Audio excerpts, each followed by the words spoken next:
Winter in Virginia, 1863. Temperatures plunge toward -15 degrees Fahrenheit. Snow blankets the ridges and valleys where Union and Confederate armies sit locked in bitter stalemate. Supply lines stretch thin across hundreds of miles. Official tents are worn to shreds or never arrived at all. And thousands of young soldiers, farm boys, clerks, artisans, face a brutal reality: survive the killing cold with almost nothing or die where they stand. These men didn't just endure.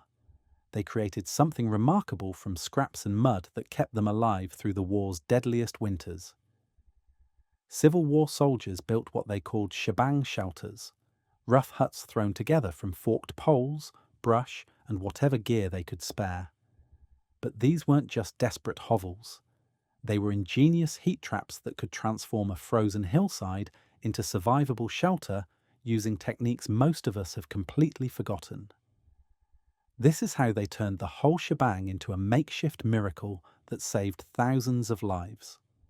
Please share in the comments where you're watching from, and if you've ever experienced or learned any traditional survival skills yourself, we'd love to hear your wisdom.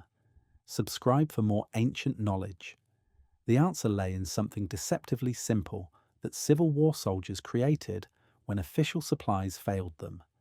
With tents rotting in distant warehouses and supply lines stretched beyond breaking, ordinary infantrymen answered winter's deadly threat with what they called a shebang. The word itself was soldiers' slang for any rough dwelling or makeshift shelter, whether built from logs, brush, or canvas scraps. Walt Whitman, walking among the wounded and weary, recorded men living in what he described as shebang enclosures of bushes during those brutal war winters. These weren't comfortable cabins built over weeks by skilled carpenters, but emergency survival architecture that desperate men could raise in a day or two to keep themselves alive through nights that could plunge toward -15 degrees Fahrenheit in the exposed valleys and ridges of Virginia and Tennessee. No single inventor created the shebang technique. Instead, it emerged from the lived experience of ordinary Union and Confederate infantrymen who found themselves trapped in winter quarters when campaigns paused, but the killing cold did not. The knowledge spread organically through the ranks, a blend of frontier log hut tradition, folk wisdom about brush shelters, and desperate field improvisations shared between messmates and sometimes even across enemy lines. Soldiers who had grown up on farms remembered how their grandfathers built temporary shelters for livestock. Men from frontier regions carried memories of hunting camps and logging shelters. Others improvised entirely, learning through trial and error what worked and what left you shivering through another sleepless night. The basic shebang followed a remarkably consistent pattern across different armies and regions. 4 forked poles driven deep into the frozen ground formed the foundation. A ridge pole rested securely in the forks, creating the spine of the structure. Cross poles and saplings were laid as makeshift rafters. Over this frame, soldiers stretched whatever waterproof materials they could gather: rubberized ponchos, gum blankets, canvas scraps torn from worn tents, or in desperate cases, layers of pine boughs arranged shingle-style to shed rain and snow. At one end, they built a mud and stick chimney that rose just high enough to draw smoke away from the interior without catching the attention of enemy sharpshooters. The genius of the shebang wasn't in its construction, which remained crude and hasty, but in its function as a tightly sealed heat trap. These soldiers understood, through bitter necessity, principles that modern survival experts still teach today. The shelter relied on radiant warmth from a tiny fireplace and the insulating power of earth, wood, and wet clay packed into every gap and crevice. Every element worked together. The low profile kept the structure below the worst winds, the small interior volume meant less air to heat, and the banked earth around the walls provided thermal mass that absorbed heat during the day and released it slowly through the long dark hours before dawn. What makes this knowledge particularly remarkable is how these men achieved warmth and survival without any of the materials we consider essential today. They had no plastic tarps, no propane heaters, no synthetic sleeping bags rated for sub-zero temperatures.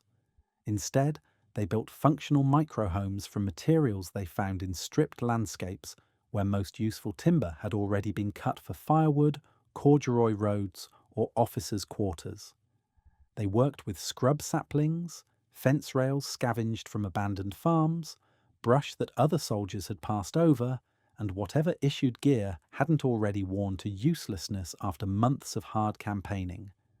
This was lost wisdom in its purest form.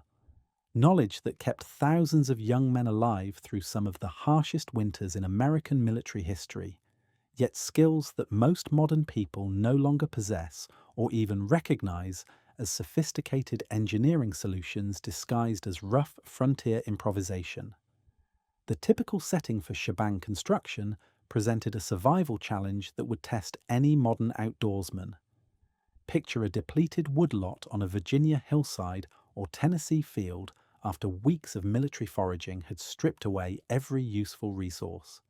Most of the straight, thick timber that carpenters and engineers preferred had already been cut for firewood to keep thousands of men from freezing, split into rails for corduroy roads that kept supply wagons moving through winter mud, or claimed by officers building their own more substantial quarters. What remained was the forest's leftovers, scrub saplings barely thick enough to support their own weight, twisted branches that other soldiers had rejected, fence rails scavenged from abandoned farms, brush that looked too sparse to provide any real shelter, and whatever issued gear hadn't completely worn out after months of hard campaigning in conditions that destroyed equipment faster than supply lines could replace it. The structural frame of a shebang began with careful selection of saplings roughly 1.5 to 2 inches in diameter.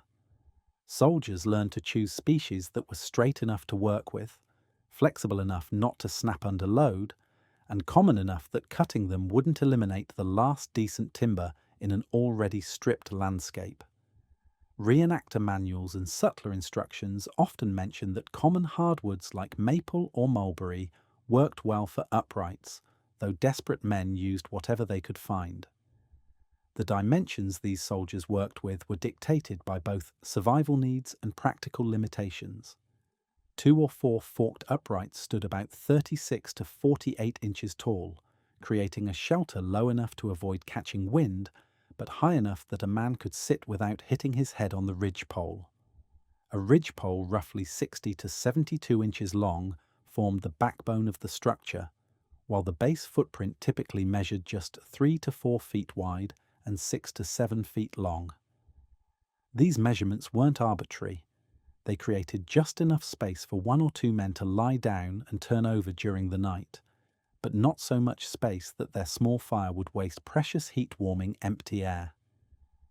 The covering materials that kept these shelters waterproof came from what soldiers called their life-saving gear. Union troops had access to rubber blankets or gum blankets made with India rubber, gutta percha, or painted cloth that had been issued by the hundreds of thousands as waterproof ground cloths and essential rain gear. The rubber poncho served double duty as both individual rain protection and communal building material. Several men could lace their ponchos and rubber blankets together using the metal grommets built into the edges, creating a continuous waterproof sheet that served as an effective roof or door flap. This system of connecting individual pieces of gear into larger waterproof surfaces was one of the most ingenious aspects of Union shelter construction, turning personal equipment into communal architecture when survival demanded it. Confederate soldiers and poorly supplied Union units faced greater challenges in finding waterproof covering materials. They relied more heavily on pine boughs layered in overlapping shingle-style patterns that shed rain and snow through careful arrangement rather than waterproof materials. Old fence rails became both structural elements and weather protection. Earth banked against the sides provided insulation and wind protection that partially made up for the lack of rubber sheeting. These soldiers learned to work with what the landscape provided, creating effective shelters through technique and patience rather than superior materials. The hidden building materials that made shebangs truly effective came from the ground itself. Soldiers dug shallow pits or dugout floors that lowered the interior space and created pockets of still air that stayed warmer than the moving air above ground level. The soil removed during this digging wasn't waste, but became essential building material for banking the walls. Local clay mixed with mud, straw, sticks, or grass created crude wattle and daub for chinking gaps between logs and coating chimney walls. These techniques had roots reaching back centuries in European building traditions and early American frontier construction, knowledge that soldiers carried from their civilian lives into military necessity. The survival logic behind these methods was elegantly simple. Small volume meant less air to heat. Low profile kept the shelter below the worst wind. Earth contact used the ground's steadier temperature for thermal advantage, and improvised waterproof layers stopped snowmelt and freezing rain from soaking bedding and destroying the warmth that meant the difference between life and death. Site selection for a shebang required soldiers to balance ideal thermal conditions against military necessity in ways that often forced difficult compromises. Experienced veterans learned through bitter cold nights to avoid bottoms and hollows where cold air naturally collected like invisible pools of freezing death. They sought slight rises or sheltered slopes that offered some protection from prevailing winds while maintaining access to whatever tree cover remained after weeks of foraging. However, the best thermal sites sometimes conflicted with military requirements that took precedence over personal comfort. Officers might order men to build in locations that provided clear fields of fire, maintain proximity to supply roads, or fit into defensive positions that made tactical sense but guaranteed miserable nights for the soldiers who had to live there. Setting the frame began with driving 2 forked uprights at what would become the head of the shelter and 2 more at the foot, keeping them parallel and roughly 3 to 4 feet apart. The ridgepole then rested securely in these forks, creating the main spine that would support everything else. Soldiers building slightly wider shelters sometimes added 1 or more crosspoles to create a gable-style roof that provided more interior space without significantly increasing the volume of air that needed heating. The physics behind this simple construction were elegant in their efficiency. The ridgepole absorbed compression forces from the roof load.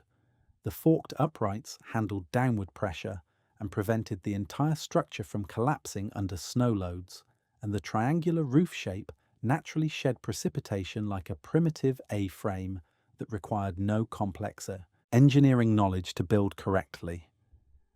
Building the roof and walls required different techniques depending on available materials, but followed similar principles regardless of what soldiers had to work with. When ponchos or gum blankets were available, soldiers laced or tied multiple pieces together along their metal grommets, stretched the resulting waterproof sheet over the ridge pole, and secured the edges by staking them down or weighing them with rocks, logs, or banked earth to prevent wind from lifting the covering and destroying the shelter's weather protection. This method created an effectively waterproof roof that could shed rain and snow while maintaining the interior warmth that kept men alive through long winter nights. When rubber materials weren't available, soldiers turned to pine boughs and brush, laying them thickly with cut ends facing uphill so water would run off the tips rather than soaking through to the interior. Additional layers overlapped the previous ones like natural shingles, creating a roof system that worked through careful arrangement rather than waterproof materials. This technique required more skill and time but could be remarkably effective when done properly by men who understood how water moved across different surfaces. Wall construction typically used short logs, fence rails, or stacked sod built to a height of 2 to 3 feet, just high enough to block wind and provide structural support for the roof without requiring excessive amounts of increasingly scarce timber. Soldiers chinked gaps between logs with mud mixed with grass or straw, then banked earth against the outside walls to eliminate drafts that would steal precious heat. This banking also provided thermal mass that absorbed warmth during the day and released it slowly through the night. Interior layout reflected the harsh mathematics of survival in confined spaces where every square foot had to serve multiple purposes. Floor options included bare earth smoothed flat and sometimes lined with planks scavenged from ammunition crates or fence boards, straw or hay laid as insulation between the occupants and the cold ground, and ponchos or rubber blankets used as ground cloths to block rising dampness that could soak through bedding and clothing. The measurements soldiers worked with were brutally practical, just enough room for men to lie down, turn over during sleep, and sit up without hitting their heads, with gear stored along the low walls and sometimes a shared raised bunk along one side built from rails and brush that kept men off the cold ground. The doorway typically consisted of an extra blanket, poncho, or tent, half hung as a low flap that men crawled under rather than walked through. This design reduced heat loss compared to a large swinging door while maintaining access to the interior. Many shebangs included only a small opening near the chimney area to allow smoke to escape while keeping most of the heated air trapped inside, where it could sustain life through the darkest hours before dawn. The mud and stick chimney represented the most sophisticated engineering challenge that shebang builders faced, requiring them to create a structure that could safely contain fire while drawing smoke away from the living space. Soldiers constructed these chimneys using what historians call wattle and daub techniques that connected their desperate wartime shelters to building traditions stretching back centuries in European and early American construction.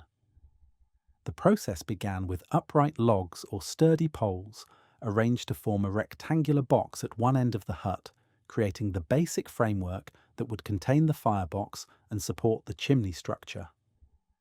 Inside this framework, soldiers wove smaller sticks and branches horizontally between the uprights, creating a basket-like matrix that would hold the clay coating. Thick layers of local clay mixed with mud and whatever organic material they could find were then plastered over this wooden framework, creating a barrier that prevented flames from reaching the combustible wood underneath.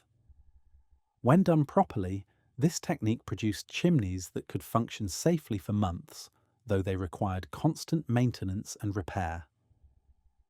When these structures eventually collapsed or were abandoned, they left behind distinctive piles of fired clay, stones, and hardened mud that archaeologists still discover at Civil War winter encampment sites today.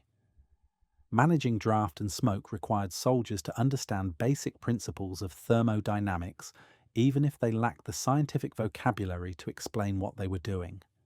Hot air naturally rises, and the column of heated gases inside the chimney created an upward draw that pulled smoke from the fire and drew fresh air into the shelter through cracks near the door or designated ventilation openings.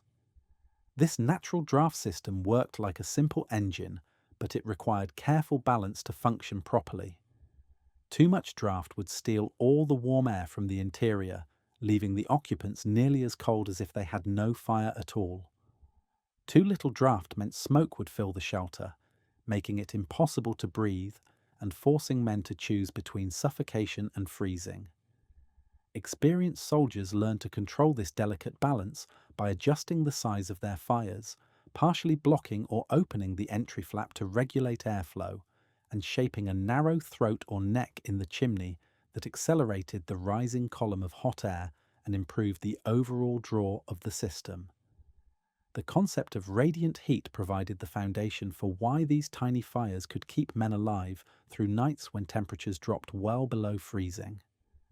Unlike heated air that rises quickly and escapes through any available opening, radiant heat travels directly from glowing coals and heated surfaces to warm whatever lies in their path. The mud-coated stones and clay surfaces around the firebox absorbed this radiant energy during active burning periods, then slowly released the stored heat long after the flames had died down to conserve fuel. This thermal mass effect meant that a relatively small amount of carefully managed wood could provide warmth through an entire night, stretching precious fuel supplies that had to last through months of winter weather. Soldiers learned to build up this thermal mass during evening hours when they could tend the fire actively, then bank the coals under ash before sleeping to preserve heat for gradual release through the coldest hours before dawn.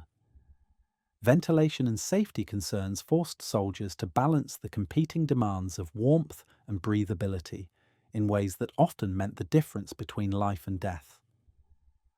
Though Civil War-era soldiers lacked modern understanding of carbon monoxide poisoning, many learned through tragic experience that completely sealed shelters could kill as surely as exposure to winter cold. The most successful shebangs incorporated small spy holes or deliberate cracks positioned above head level, where poisonous gases could escape without creating drafts that would steal vital heat from the sleeping area. Combined with the natural draw of the chimney system, these tiny openings provided just enough fresh air circulation to prevent suffocation while maintaining the warm microclimate that made survival possible. Fuel management became a critical skill that separated soldiers who stayed warm from those who spent miserable nights shivering in poorly heated shelters. Scarcity of wood in heavily foraged areas forced careful planning that began during daylight hours when men could safely venture out to cut and gather fuel. Soldiers learned to stack cords of wood where they could access it easily during storms or nighttime, then ration fire size throughout the dark hours to make their supplies last. Banking coals under layers of ash before sleep allowed fires to be rekindled quickly at dawn without wasting precious kindling or matches that might not be replaceable for weeks or months. Both Union and Confederate enlisted men spent winters huddled in improvised huts that represented their last line of defense against killing cold, though the materials and methods they used reflected the different resources available to each army. Confederate soldiers, operating with increasingly stretched supply lines and limited access to manufactured goods, more often built all wood cabins and dugouts that relied heavily on local timber and earth for both structure and insulation. Union soldiers, benefiting from better industrial production and more reliable supply networks, frequently combined log or earth walls with tent roofs and poncho coverings that transformed issued military gear into permanent architectural elements. Officers from both armies typically commanded larger, better-built quarters that might include glass windows, board floors, and substantial stone chimneys, while privates crowded 2, 3, or sometimes more men into tiny shebangs that measured barely larger than modern closets, but had to serve as bedroom, kitchen, storage space, and social centre through months of winter confinement. The construction of effective winter shelters required cooperation and shared labour that went far beyond individual survival instincts. Squads or messes of 4 to 6 men pooled their tools, strength, and knowledge in carefully coordinated work parties where each person's contribution determined whether the entire group would stay warm or spend the winter in misery. One group might specialise in cutting saplings and gathering structural timber, requiring men who understood which species would bear weight and which would snap under load. Another team focused on digging foundations and banking earth around walls, backbreaking work that had to be done properly, or the entire shelter would fail when winter storms tested its construction. Still others shaped chimneys and laid roofing materials, intricate work that demanded patience and skill to create structures that would draw smoke properly without catching fire or collapsing. This social contract meant that lazy or incompetent partners didn't just endanger themselves, but condemned their messmates to cold nights that could prove fatal before spring arrived. Knowledge about shebang construction spread through informal networks that operated entirely outside official military manuals and training programs. Very few army handbooks taught this kind of field architecture, leaving soldiers to learn through oral tradition, observation, and often painful trial and error. Veterans who had survived previous winters became informal teachers for new recruits who arrived in camp with no understanding of how to transform raw landscape into livable shelter. Men who had grown up on farms recalled techniques their fathers and grandfathers had used for building temporary livestock shelters, hunting camps, and emergency refuges during harsh weather. Soldiers from frontier regions carried memories of logging camps and mining shelters where men routinely created comfortable quarters from minimal materials. Perhaps most remarkably, this knowledge sometimes crossed enemy lines, as soldiers from opposing armies observed each other's techniques across creeks and valleys, adopting innovations that might mean the difference between survival and death, regardless of which uniform they wore.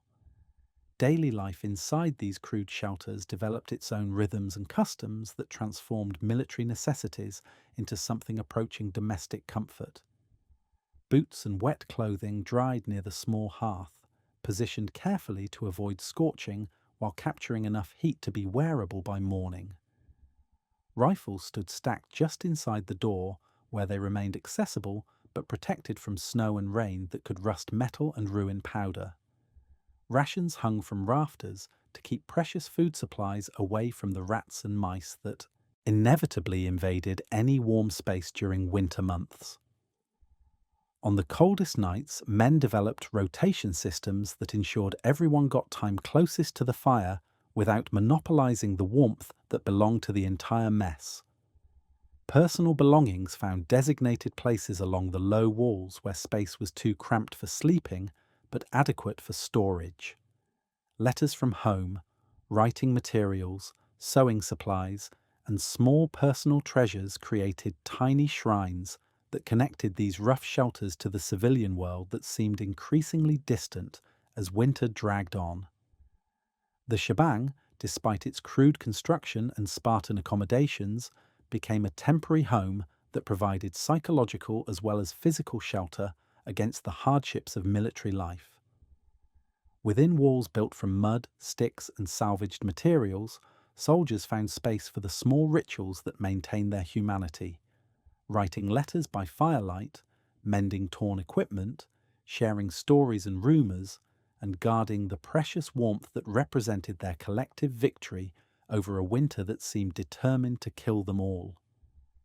The simple four-pole shebang represented just one point on a spectrum of winter shelter solutions that ranged from desperate brush-covered dugouts to elaborate log cabin communities that resembled frontier towns more than military encampments. Some Pennsylvania regiments, blessed with large numbers of carpenters, masons, and other skilled tradesmen, constructed full log cabin cities complete with named streets, company headquarters, buildings, and even chapels where men could gather for religious services during the long winter months. These elaborate winter quarters featured carefully fitted log walls, stone foundations, glass windows salvaged from abandoned buildings, and substantial chimneys built with proper mortar and flue systems that would not have looked out of place in civilian communities.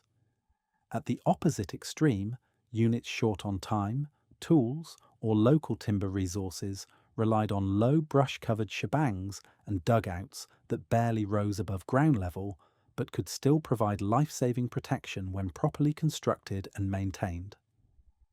Regardless of their sophistication level, all successful winter shelters relied on the same underlying principles that made survival possible. Small enclosed spaces that conserved heat, insulated walls that slowed thermal loss, and controlled fire systems that provided warmth without consuming excessive fuel or creating dangerous smoke conditions.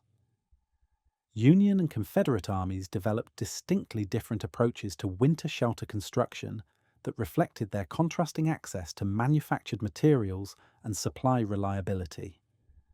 Union soldiers benefited from industrial production systems that could deliver hundreds of thousands of shelter tent halves, rubber blankets, and waterproof ponchos to field armies operating hundreds of miles from their supply bases. This abundance of issued gear led to common Union practices like building log walls to waist height then roofing them with laced-together tent sections or poncho combinations that effectively transformed personal military equipment into permanent architectural elements. The result was hybrid structures that combined the thermal efficiency of earth and timber construction with the weather resistance of factory-produced waterproof materials. Confederate soldiers, operating with increasingly unreliable supply lines and limited access to manufactured goods, developed greater reliance on local materials and traditional building techniques that required more skill but less dependence on external supply systems. Confederate winter quarters more frequently featured all-log walls, earth banking, and mud and stick chimneys built entirely from materials that could be gathered within walking distance of the encampment site. Similar shelter-building techniques carried over into trench warfare environments that developed during the later stages of the war, particularly around Petersburg and Richmond, where armies faced each other across elaborate defensive networks that had to provide protection from both enemy fire and winter weather. Soldiers adapted Shebang construction methods to create improvised roofs over trench bays, using ground cloths, brush, and shelter halves stretched across supporting timbers.